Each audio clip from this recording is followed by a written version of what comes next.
इन वक्त असां मुरीद शहर में बीठा आहियूं जो ॾेई खां तक़रीबन 10 किलोमीटर जे मुफ़ासिले ते ऐं वसी खंडराज़ आहे ऐं उन हवाले सां असां डॉक्यूमेंट्री ठाहिण आया आहियूं। अस्सलाम वालेकुम। मदीन शहर जो एक विसारियल माग मुरीद जो शहर। रिपोर्ट मुजतबा खोसो। मुरीद जो शहर जो तकरीबन 200 साल अॻु आबाद हो। सिंध जे मदीन ज़िले जे तहलके टंडो बाबू खां ओभर तरफ़ 30 किलोमीटर जे मुफ़ासिले ते वाक़िअ आहे। ये शहर पंहिंजे दौर में शाहूकार वापारी मरकज़ तौर मशहूर हो, जिते मुख़्तलिफ़ ज़ातियूं ख़ासि तौर चमाली, लिकारी ऐं किराणा आबाद हुआ। मुरीद शहर वापार ऐं ज़रई पैदावार में अहमियत रखंदो हो। ॾंद कथाउनि मूजिबि मौजूदा चूहड़ जमाली जो बानी पिणु हितां जो रवासी हो, जेको हितां लॾे वियो ऐं नए माग ते वञी शहर आबाद कयो। मुरीद जो शहर कॾहिं ऐं छो ज़वाल पज़ीर थियो, इन बाबति तारीख़ी रिकॉर्ड किथे को मौजूद न आहे। अलबत्ता कुझु इम्कानी सबब थी सघनि था।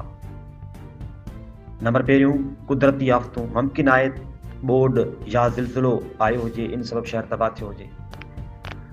नंबर 2, दरिया जो रुख़ में तब्दीली। हाँ, इहो थी सघे थो सिंध में केतिरा ई शहर दरिया जे वहकरनि जी तब्दीली सबब ख़तम थी विया। मुरीद शहर सां शायदि ईअं थियो हुजे। नंबर 3, वापार जो ख़ात्मो। थी सघे थो वापारी रस्ता तब्दील थियण सबब कारोबार ख़तम थियो हुजे। या चौथों सबब थी सघे थो माण्हुनि जे वॾे पैमाने ते ॿियनि इलाइक़नि ॾांहुं हिजरत शहर जी बर्बादी जो सबब थी सघियो हुजे।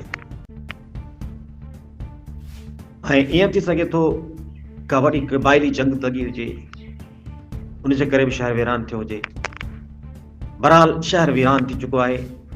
अॼु उहो शहर एक खंडरात जी सूरत में मौजूद आहे, जिते सिर्फ़ क़दीम आसार, वीरान ज़मीन, फिटल माग बचा आहिनि। तारीख़ दाननि मुहक़क़नि खे हिते तहक़ीक़ करणु घुरिजे त जीअं मुरीद जे शहर जी हक़ीक़ी तारीख़ ऐं ज़वाल जा कारण मालूम थी सघनि। मुरीद शहर खे तारीख़ी वरसो करार ॾेई उन जी बहाली लाइ क़दम खयां वञनि। सिंध जे तारीख़ दाननि ऐं आसार क़दीम खाते जे तहक़ीक़ करणु घुरिजे। हिन बाग ते तहक़ीक़ी रिपोर्ट ऐं डॉक्यूमेंट्री ठाही वञे त जीअं ही तारीख़ महफ़ूज़ रहे। जेकॾहिं हिते आसार क़दीम जा केतिरा ई निशान मौजूद आहिनि, उनखे सियाहती माग तौर तरक़ी ॾेई सघे थो। असांजी कोशिशि आहे त असां हिते हिकिड़ी डॉक्यूमेंट्री ठाहियूं। जेकॾहिं तव्हांखे शौक़ु हुजे त लाइक कमेंट ज़रूरु कजो। वधीक सलाह रहो सोशल मीडिया सेंटर सिंध। मक़ामी माण्हुनि जो चवणु आहे त हीउ मुरीद शहर कंहिं कई सदियूं अॻु तबाह थी वियो, ज़िलज़िले सबबु या के ॿिया सबब हुआ। उन करे जेको ॾिसो हीउ मुरीद जे शहर जी डॉक्यूमेंट्री आहे। तव्हांखे असां ॾेखारे रहिया आहियूं हिते मंज़र त हिते पुराणियूं सिरुनि सां ठहियल कुझु इमारतूं आहिनि ऐं हिकु मस्जिद बि आहे जेका कंहिं वक़्त में आबाद हुई। ऐं हीउ वसी तरह हाणे जेको ॾिसो तबाही ऐं बर्बादी जे किनारे ते शहर पुॼी वियो। हिते का बि हाणे आबादी मक़ामी न आहे। असुलु चवण जो मक़सदु इहो आहे त क़दीम दौर में हिते जा माण्हू रहंदा हुआ, जेके वण जे वापार जे हवाले सां हीउ शहर मशहूरु हो, जेको हिन वक़्तु खंडरात आहे। मुरीद जो शहर सिंधी तारीख़ जो आम हिसो आहे, जेको वक़्त जी लहरुनि में गुम थी वियो। उन ते वधीक तहक़ीक़ ऐं बहाली जी ज़रूरत आहे, जीअं सिंध जी तारीख़ सां दिलचस्पी रखंदड़ माण्हुनि लाइ माग अहमियत हासिलु करे सघे। असां कोशिशि कंदासीं त हिन बाबति वधीक ॼाण तव्हां ताईं पहुचायूं। जेकॾहिं तव्हांखे दिलचस्पी आहे त लाइक करे कमेंट में पंहिंजो रायो ज़रूरु लिखिजो।